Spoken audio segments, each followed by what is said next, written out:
Vamos falar sobre yoga, tudo aquilo que você nunca quis saber sobre essa filosofia ancestral, porém agora numa versão mais polêmica. Eu sou o Malakini Dias, estamos começando mais um Yoga Talks Namastreta. Bom, hoje é a continuação dos episódios anteriores, dos 3 episódios anteriores, no qual nós vamos abordar a questão que é realmente uma treta. Yoga é uma religião ou não é uma religião? Então, fica com a gente para entender um pouquinho mais sobre essa diferença entre yoga e religião.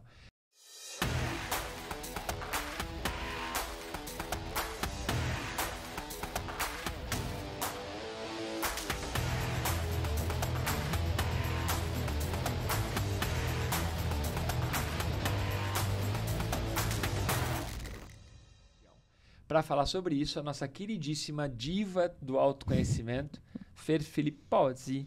Olá, olá! Sejam muito bem-vindos. Bom dia, boa tarde, boa noite para você que nos escuta e nos assiste em qualquer lugar do mundo. E é isso, fica com a gente para conhecer um pouco mais sobre esse tema polêmico, e é realmente polêmico no universo do yoga, porque dentro mesmo do universo do yoga existe muita discussão, existem muitas linhas opostas. Então, fica com a gente. E para aprofundar ainda mais esse tema cheio de treta, nosso queridíssimo Vilmar Duarte, cofundador do podcast, nosso especialista em soft skills. Cola na banca, Vilmes. É isso aí, sejam bem-vindos. E nós vamos realmente trazer tretas sobre essa discussão. É religião ou não é religião? Bom, para entender isso, nós temos que buscar as origens do yoga, tanto as origens geográficas quanto as origens de época.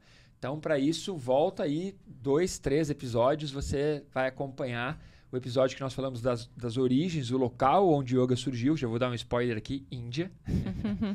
E a época aproximada que o yoga surgiu, algo que está entre 5.000 anos para trás, talvez mais, beleza? E por que muitas pessoas confundem ou acham que yoga é uma religião? E é uma treta muito engraçada, porque o Vilmar até estava comentando isso aqui nos bastidores, que houve uma época em que algumas religiões mais ortodoxas, não a religião inteira, mas alguns doutrinadores dessas religiões proibiam a prática do yoga. E aí, aqui perto da minha escola, tem uma igreja católica e tem uma placa lá escrito Yoga católico. E aí eu olhei aquele, what the fuck? Yoga católico? Como assim? E aí, beleza, passou um tempo, eu passo ali e mudaram a placa. O Divino Yoga. Eu, what the fuck? De novo? Eu não vi essa mudança ainda. Então, realmente tem essa... As pessoas misturam, confundem, mas eu já vou dar a resposta clara aqui. Na verdade, quem vai dar a resposta clara é o Vilmes. Vou direcionar a pergunta para ele. Vilmar, yoga é uma religião? Então, resposta clara. Não é religião, yoga não é religião. Você depois vai mencionar o porquê que talvez tenha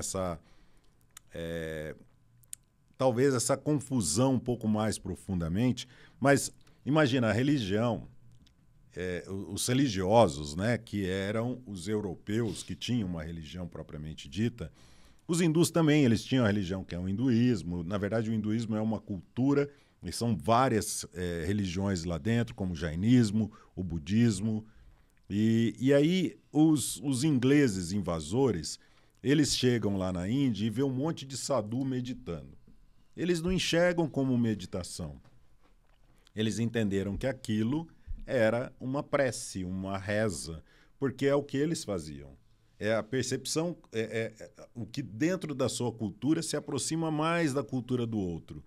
Então você faz essa associação equivocada. Tem uma outra confusão que é feita, porque o yoga ele trabalha o seu lado espiritual, que não é religioso. E que não forçosamente torna você um espírita. Não tem nada a ver, exato. Mas as pessoas confundem, então isso tem que ficar claro. Exato. Por isso que o yoga, você falar assim, mas não trabalha a espiritualidade? Sim, mas não é divulgado dessa forma justamente para não ter essa confusão, essa bagunça. E o Malakini citou a origem do yoga. Nós estamos falando se o yoga é uma cultura dentro do hinduísmo, de uma outra cultura que é mais mística, que é mais espiritualizada. Lembrando que o yoga surge muito antes do hinduísmo. O hinduísmo vem com a invasão da Índia pelos arianos. E talvez nem se chamasse yoga antes. Yoga é uma palavra sânscrita, ou seja, é um idioma dos invasores, uma mescla, né, do idioma dos invasores com o idioma local.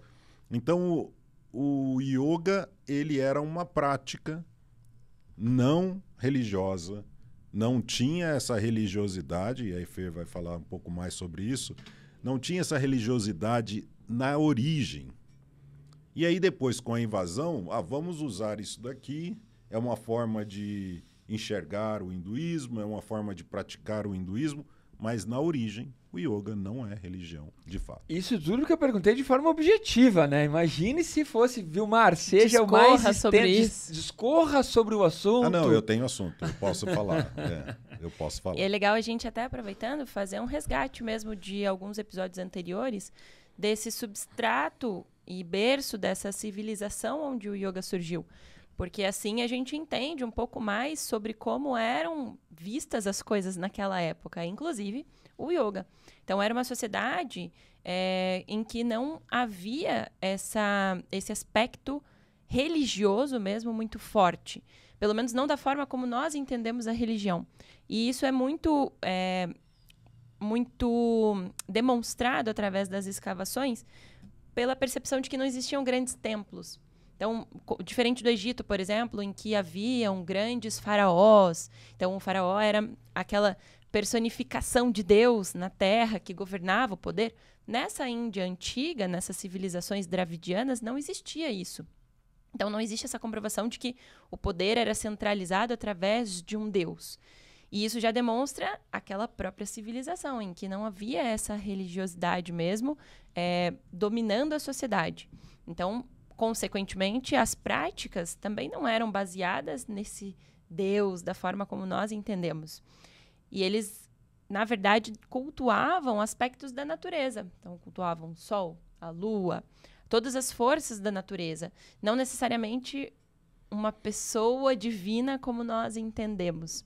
E vem daí o yoga. O yoga surgiu nessa civilização, o que nos leva a crer realmente que o yoga não era uma religião. Sim. A maior confusão que se tem sobre yoga ser uma religião não vem disso que o Vilmar comentou, das pessoas estarem sentadas ali e muitas vezes as mãos estão representando alguns gestos que no yoga são gestos muito utilizados, são gestos simbólicos, gestos reflexológicos, gestos magnéticos, gestos que geram uma conexão entre corpo, coração e mente, mas esse gesto, para quem está de fora e olha, às vezes dá a impressão que a pessoa está rezando. Então há essa confusão, primeiro uma confusão mais leiga desta forma, mas há uma confusão também porque os primeiros textos que citam o yoga são os Vedas. Tá?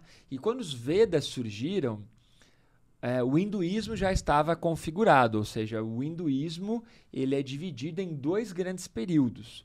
O primeiro período dos Vedas é um período anterior à escrita, aos relatos escritos. Então, é o período no qual, na Índia antiga, todo o conhecimento ele era passado num formato de parampara, ou seja, tradição oral. Mas não só esse conhecimento era passado de forma oral, como também cabe uma interpretação de que então, quando eu estou te contando algo, eu estou te revelando algo. Então, também esse período, que é chamado de Shruti, é um período que as pessoas associam com revelação. Então, o yoga foi revelado. Então, é como uma revelação divina. Algum Deus veio e revelou. Shiva. Shiva. Por isso que nós falamos disso no episódio passado. Se você não viu, veja. Que é um dos Puranas que está dentro dos Vedas. Um dos Puranas é o Shiva Purana, né? Que conta as histórias de Shiva e tudo mais. Mas recapitulando a minha linha de raciocínio. Então, num período anterior, em que esse conhecimento ele era transmitido de forma oral, ele era percebido, ele era revelado porque foi percebido, foi descoberto. Depois ele passou a um outro período no qual o yoga começou a ser relatado dentro dos Vedas. Então é interessante que quando você vai estudar o yoga a partir dos Vedas, você está estudando já um yoga que ele já tem uma carga de crenças, uma carga de deuses antropomórficos, uma carga em que associa Brahma, Vishnu e Shiva como deuses.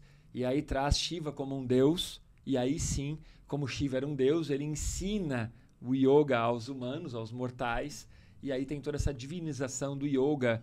Mas o yoga, na sua origem, ele nunca foi algo proveniente de uma sabedoria de um deus. Ele sim foi percebido pelos humanos que praticavam, e aí ele começou a gerar resultados em que aquele povo que praticava o yoga de maneira mais disciplinada começou, por algumas razões, a se sobressair e começou a encantar as pessoas que praticavam e que observavam os praticantes. Então, para a gente entender um pouco, a gente tem que entrar no hinduísmo. Já vamos entrar lá. É isso. Essa percepção, né, dos... Imagina, os Vedas possivelmente já eram escritos pelos arianos. Já eram... As primeiras pessoas que começaram a escrever, eles captavam os mitos, tudo que rodava entre essa tradição oral. Então, já existia nessa época, já existia essa mudança de que talvez aquele homem que criou o yoga, o Shiva, e que talvez nem se chamasse Shiva, né? Ele já tinha esse nome, ele já tinha todas os arquétipos, né? Que são...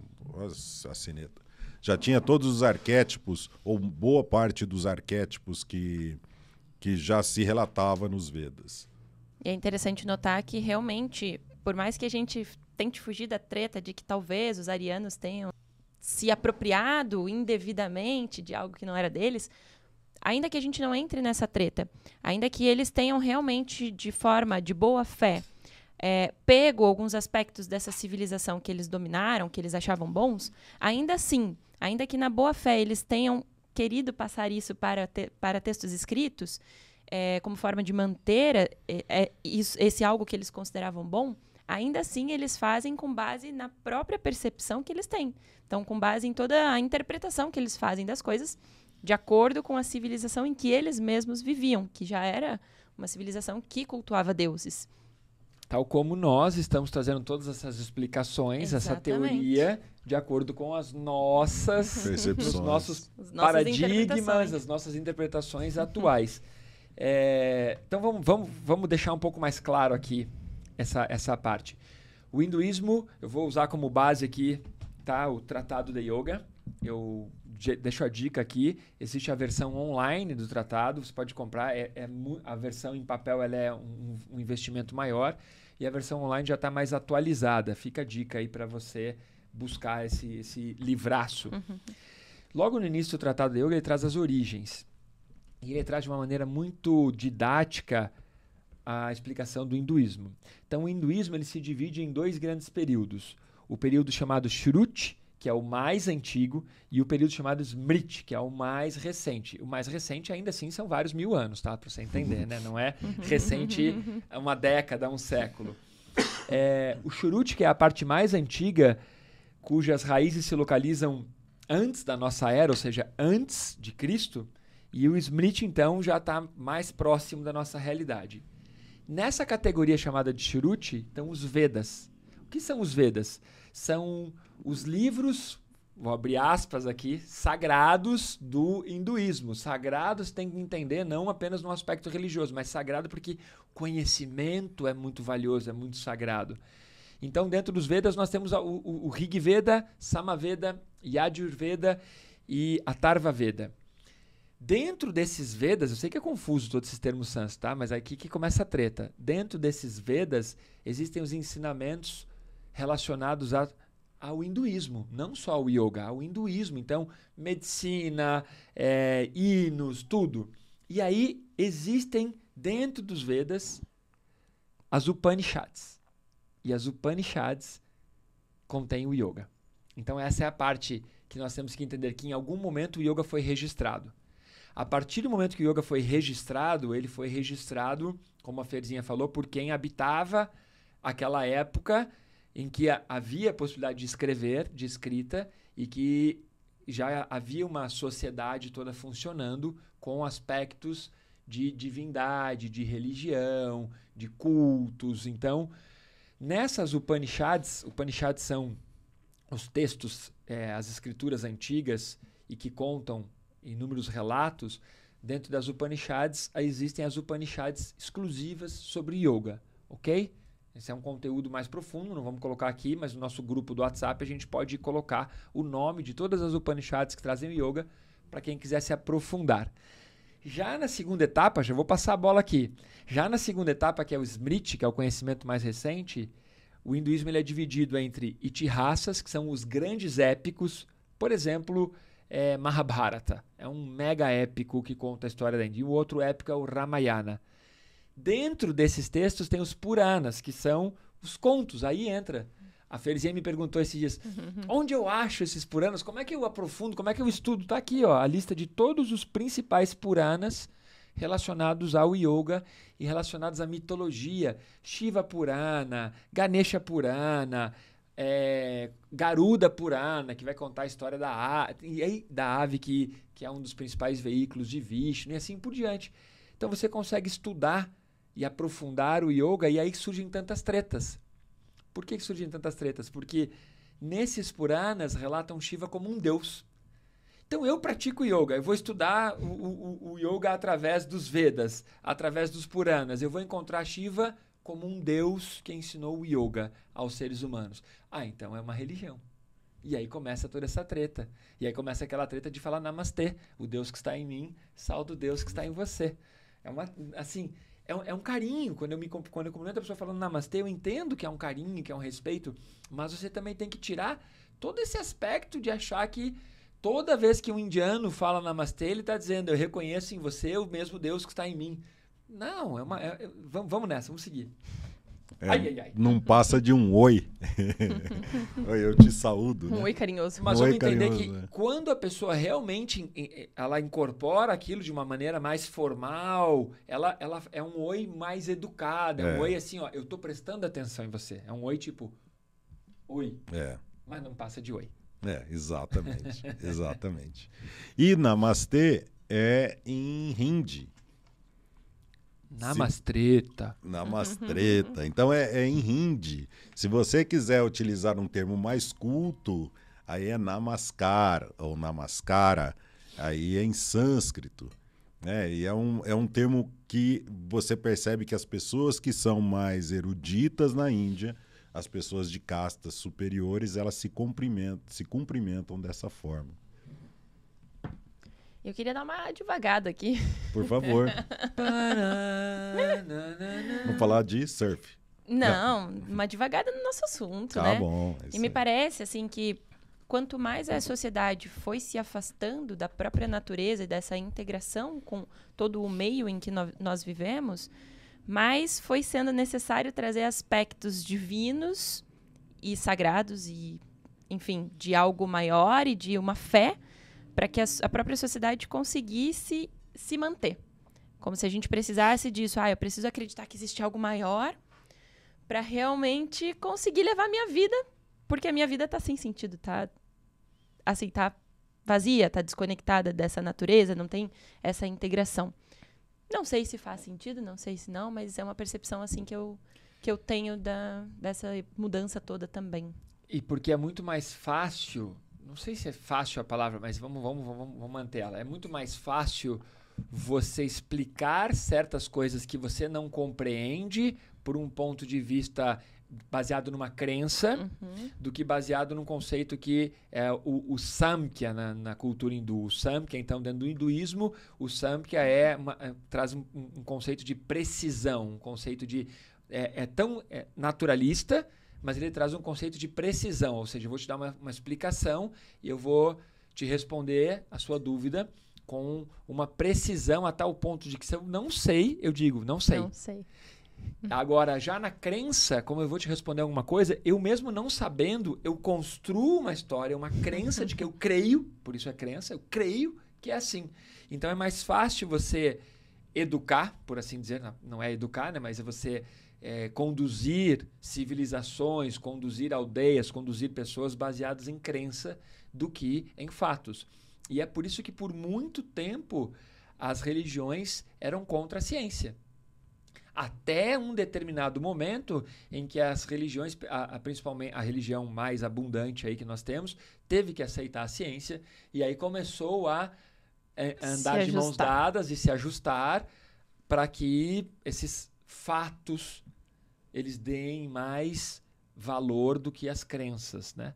Mas não só no hinduísmo, se você for analisar ali toda a crença também relacionada aos deuses do Olimpo, também na antiga Roma, na antiga Grécia e tudo mais, existiam crenças nos animais, na natureza, na floresta, nas águas, tanto que quando surgiu a origem,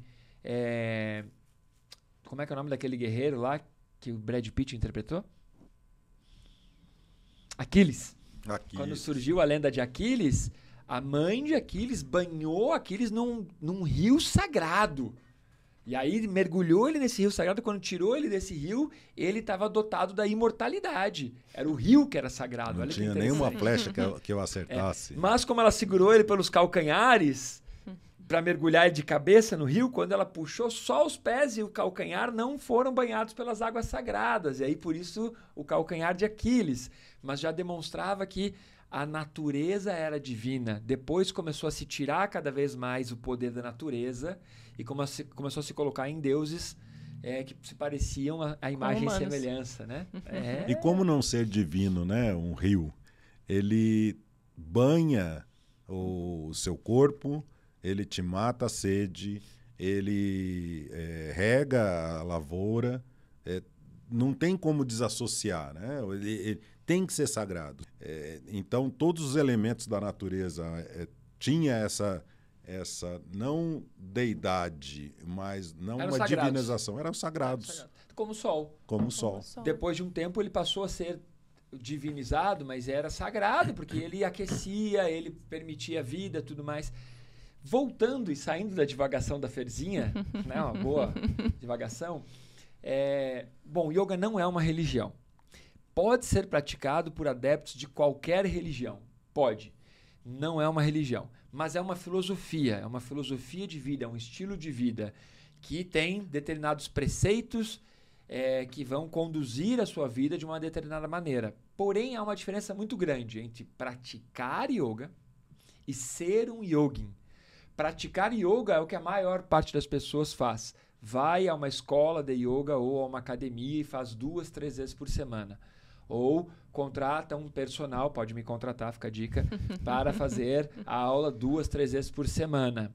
Sim, mas é um praticante de yoga. Um yogin, ele pegou aquele estilo de vida, aquele lifestyle e colocou na sua vida. Então ele vai ajustando a vida de acordo com aqueles preceitos, de acordo com aquilo que a filosofia do yoga como um todo interpreta como algo que venha a gerar um processo de autoconhecimento e de... Essa palavra não é boa, mas eu vou usar. Evolução. Tá? Um processo, não é evolução que você vai ser melhor que os outros. Evolução no sentido de se conhecer tão bem através do processo do yoga que você entra numa profunda meditação que gera como consequência um autoconhecimento, uma expansão da consciência. Porém, vamos lá. Então, o yoga não é uma religião, pode ser praticado por qualquer religião. E o yoga, então, o que é o yoga? O yoga é uma filosofia, mas para o hinduísmo, o yoga é um darshana, é um ponto de vista. Isso é muito importante. Então, o hinduísmo ele é dividido em 6 principais pontos de vista. Isso já faz parte daquela categoria mais recente que eu citei, que é o Smriti. Então, quando nós estamos estudando hinduísmo, nós vamos poder estudar o hinduísmo através de 6 pontos de vista. E aí aqui no livro do Mircea Eliade, Yoga, Imortalidade e Liberdade, é um livro que eu gosto muito, mas não é um livro para iniciante, é um livro indicado para quem já pratica há bastante tempo, para quem já leu outras coisas, que é um livro denso. Ele traz o seguinte, que eu deixei separado aqui, olha que bacana. O yoga é um dos 6 sistemas de filosofia indianos ortodoxos, ou seja, um dos 6 pontos de vista. E por que ele é um dos 6 ortodoxo? Porque ele é aceito pelo brahmanismo. A diferença dos sistemas considerados etéricos, como budismo e janaísmo, que o Vilmar chegou a estar aqui. Então, o budismo ele faz parte do hinduísmo? Faz, mas ele não é considerado ortodoxo. Ele é muitas vezes considerado uma heresia do hinduísmo. Então, olha que interessante. O yoga faz parte do conjunto daquilo que eles consideram autêntico, ortodoxo do hinduísmo. E o budismo já entra numa outra vertente, mais etérica, mais afastada um pouquinho. Então, os outros pontos de vista para você entender, yoga, Samkhya, e aí, quem lembra? Vedanta, que mais? Então, yoga e Samkhya, Vedanta, Purva Mimamsa. Tem mais 2, e agora? Ai, hein? Não vou lembrar. De se estudar, né? É confuso mesmo. Mas então são 6 principais pontos de vista em que o yoga se encaixa em um desses 6. Isso é muito interessante. Muito legal. E essa Muito legal. Essa parte que o Malakini citou de como ter um estilo de vida, talvez por isso também se confunda com religião. Porque da mesma forma como tem muita gente que vai aos cultos, vai às missas e depois que sai de lá leva a vida mundana de qualquer jeito e vai por tradição, ou vai porque se sente bem, ou vai porque é obrigado, enfim. Essas pessoas também, elas saem para o mundo e não têm aquilo como um estilo de vida. Não tem a religiosidade como um estilo de vida. Talvez por isso o yoga é visto também como uma religião, porque é um estilo de vida que não contradiz ou que conflita com qualquer religião que você tenha. É um estilo de vida que, na verdade, até aprimora qualquer religião que você venha adotar. Boa. Então, fechando com a chave de ouro aqui no nosso podcast, Namastreta. A treta de hoje principal é para você entender que yoga não é uma religião, tá? E realmente, como o hinduísmo ele é permeado de crenças, de religiosidade, e o yoga está dentro do hinduísmo, parece que o yoga é uma religião, mas não. O yoga é um ponto de vista do hinduísmo, é uma maneira de interpretar o hinduísmo e é uma forma prática, ou seja, uma filosofia prática. Tudo que nós estamos fazendo aqui sobre teoria não é yoga, porque yoga não é teoria. Tá? O yoga é uma filosofia prática. A teoria ela vai ser ou uma teoria naturalista, ou seja, uma teoria baseada no Samkhya, ou uma teoria baseada no Vedanta, para explicar os fenômenos e os resultados do yoga. Tá? Até o nosso próximo Namastreta ou Yoga Talks Namastreta. Até.